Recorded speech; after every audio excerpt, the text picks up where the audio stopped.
विद्यार्थियों, इस वीडियो में हम परमाणु संरचना के अंतर्गत कक्षकों की आकृति यानी shapes of sp and d orbitals, sp और d कक्षकों की आकृति की चर्चा करेंगे। सबसे पहले कक्षक।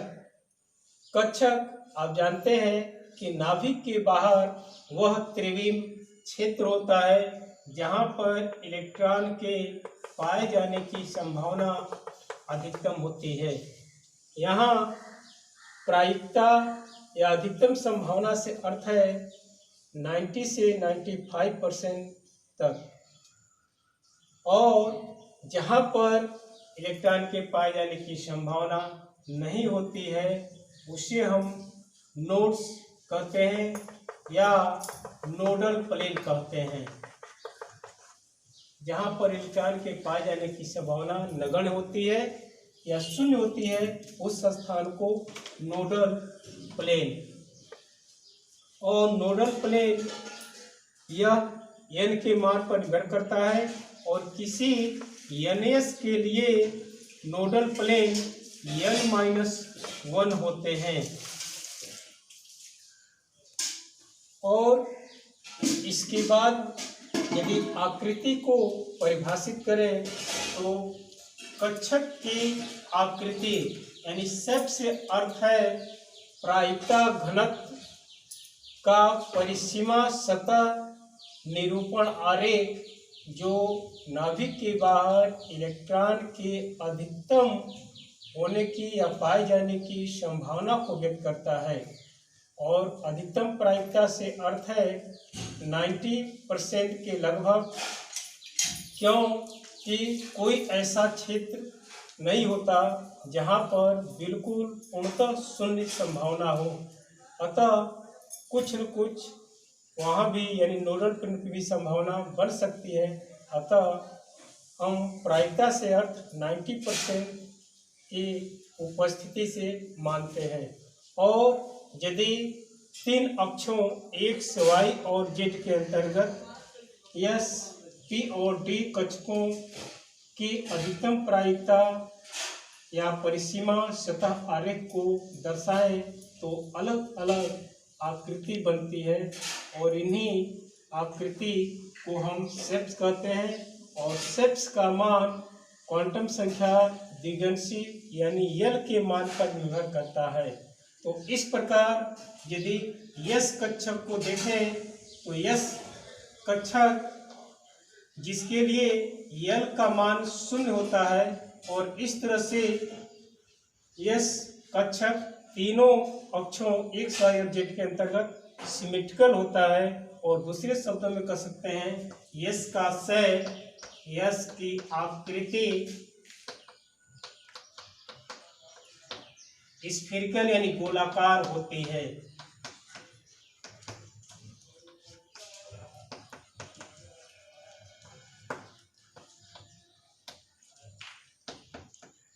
स्फीरिकल, और यह तीनों अक्षों के अंतर्गत सम्मित होता है यानी यदि और जिसके केंद्र में न्यूक्लियस होता है। यदि हम इसे जेड एक्सिस माने और ये एक्स और वाई, तो इस तरह से यह न्यूक्लियस मध्य में होगा और इसके चारों तरफ ये सिमेट्रिकल यानी स्फीरिकल गोलाकार आकृति बनती है, क्योंकि यस कक्षक की एक ही अभिविन्यास होता है। और जैसे n का मान बढ़ता है वैसे ही नाभिक से कक्षक की दूरी या ऊर्जा यानी इलेक्ट्रॉन की ऊर्जा का मान बढ़ता जाता है। और इस तरह से नाभिक से दूरी बढ़ने के साथ ही इनका यदि 1s है तो इनकी ऊर्जा की अपेक्षा 2s की ऊर्जा अधिक होगी और 2s की अपेक्षा 3s और 3s की अपेक्षा 4s, ऐसे ही ऊर्जा बढ़ती जाती है। इसके बाद पी कक्षक, पी ऑर्बिटल्स की शेप कैसा होता है। चूंकि पी कक्षक के लिए यल का मान 1 होता है और यल का मान 1 के लिए यम यानी -1, 0 और +1 3 अभिविन्यास होते हैं। और इस तरह से पी ऑर्बिटल यह प्रायिकता घनत्व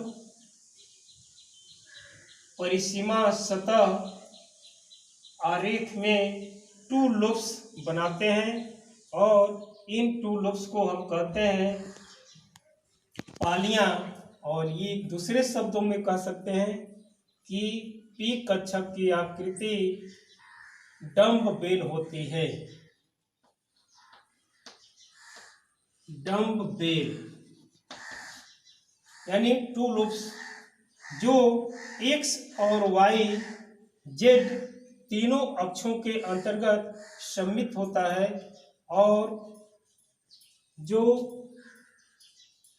एक्स वाई या जेड वाई या एक्स जेड ये तीनों अक्ष हैं जहाँ पर घनत्व नगण्य होता है, उसे हम नोडल प्लेन कहते हैं। तो इस तरह से अगर हम पी की आकृति दर्शाएं तो डम्ब बेल के अंतर्गत, और इस तरह से यदि हम आरेख दें तो जेड एक्स और वाई तो पी एक्स के अंतर्गत जहाँ पर इनकी आकृति यानी सेट एक्स अक्ष के अंतर्गत सम्मित होगा। और इसी तरह से जेड और वाई जो अक्ष होंगे ये नोडल प्लेन होंगे। इसी प्रकार यदि पी वाई ऑर्बिटल को प्रदर्शित करें तो यहाँ पर एक्स और वाई एक्सिस यानी पी वाई कक्षक का जो इलेक्ट्रॉन घनत्व होगा यह वाई एक्सिस के अंतर्गत सम्मित होगा। और इस तरह से एक्स और जेड जो ऐच्छिक होंगे नोडल प्लेन के अंतर्गत होंगे। और इसी भाग यदि पी जेड कक्षक की हम आकृति का उल्लेख करते हैं तो यहाँ पर जेड एक्सिस एक्स और वाई तो यहाँ पर जेड एक्सिस के अंतर्गत ये डम्ब बेल, और इस तरह से तीनों पी कक्षकों की आकृति डम्ब बेल होती है।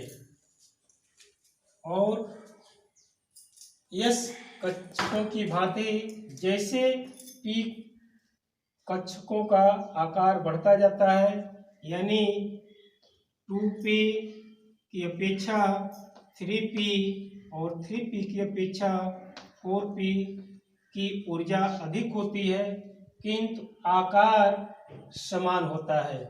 तीनों पी कक्षक का आकार समान होता है और किसी एक कोश में इनकी ऊर्जा समान होती है।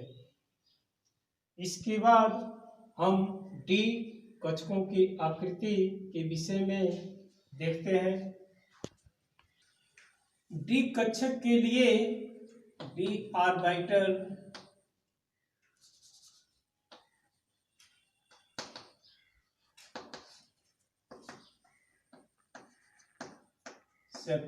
डी कक्षक के लिए यल का मान 2 होता है और यम का मान यानी अभिविन्यास -2, -1, 0, +1 और +2 यानी ये 5 अभिविन्यास होते हैं। और 5 अभिविन्यास में d x Y, D x Z, D Y z, d x square -y square और डी जेड स्क्वायर, ये 5 अभिविन्यास हैं जिसमें d x Y, D x Z, D Y z और D x square minus Y square, इन चार की आकृति समान होती है। समान आकृति किंतु डी जेड की आकृति भिन्न होती है। तो ये 5 अभिविन्यास डी कक्षक की, जिसके कारण इनकी आकृति, जिसमें 4 का समान और 5वें यानी डी जेड स्क्वायर का भिन्न होता है, किंतु ऊर्जा समान होता है। इनकी यानी 5 कक्षकों की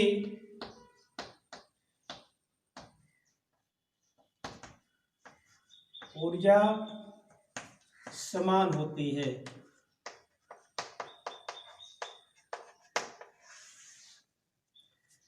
D x Y, D x Z, D Y Z में जो इलेक्ट्रॉन प्रायिकता घनत्व सममित सतह है वह एक्स वाई, एक्स जेड और वाई जेड अक्षों के अंतर्गत होता है, और D x Y X square minus Y square अक्षों में सम्मिलित होता है, एक्स और वाई, और डी जेड इसमें एक वलय और 2 लोब्स बनते हैं, और इस तरह से एक शनि ग्रह की तरह से आरेख बनता है। तो इन यदि कक्षकों की आकृति को हम द्विविमीय में यदि आरेख खींचें तो इस रूप में प्राप्त होता है। सबसे पहले डम्बबेल, इनका शेप जो है डम्बबेल यानी डबल डंबल आकार का, और यदि एक्स जेड और एक्स यदि एक्सिस लेते हैं तो डी एक्स जेड यानी इनके अंतर्गत जो है ये आपका इलेक्ट्रॉन घनत्व प्रायिकता सतह होगा, और इसी अनुसार यदि डी वाई एक्स लेते हैं तो डी एक्स वाई, जिसमें इलेक्ट्रॉन घनत्व एक्स और अक्षों के मध्य जो है यह सम्मिलित होगा, और उसी भाग डी वाई जेड, और यहाँ पर भी अक्षों के मध्य वाई और जेड के मध्य ये 2 लोब्स अभिविन्यस्त होंगे, और यहाँ पर जो D x, D x, D Z और डी वाई अक्षों के अंतर्गत नोडल प्लेन यानी इलेक्ट्रॉन का घनत्व नगण्य होगा, तो ये नोडल प्लेन के अंतर्गत होंगे, और D x square minus Y square को यदि अभिविन्यास करें तो D x square minus Y square, यानी यहाँ पर एक्स और वाई अक्षों के अंतर्गत पूर्णतः सम्मिलित यदि एक्स और वाई, तो यहाँ पर अक्षों के अंतर्गत सम्मिलित होता है, और डी जेड स्क्वायर यहाँ पर जेड स्क्वायर के अंतर्गत डी जेड स्क्वायर, यहाँ पर एक वलय और 2 लोब्स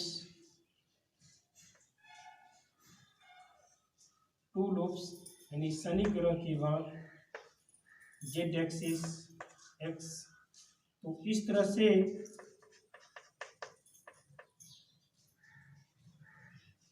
डी जेड स्क्वायर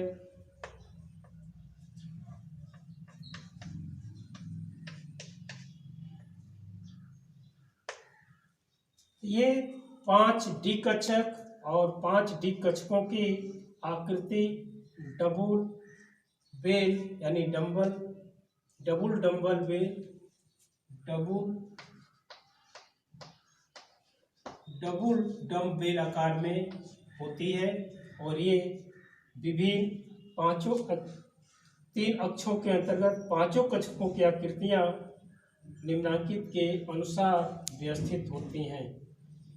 यहाँ पर डी कक्षकों की ऊर्जाएं समान होती हैं, परंतु जैसे हम 4D या 5D की तरफ बढ़ते हैं, इनकी आकृति और ऊर्जा में भिन्नता दिखाई देती है नाभिक से दूरी बढ़ने के साथ।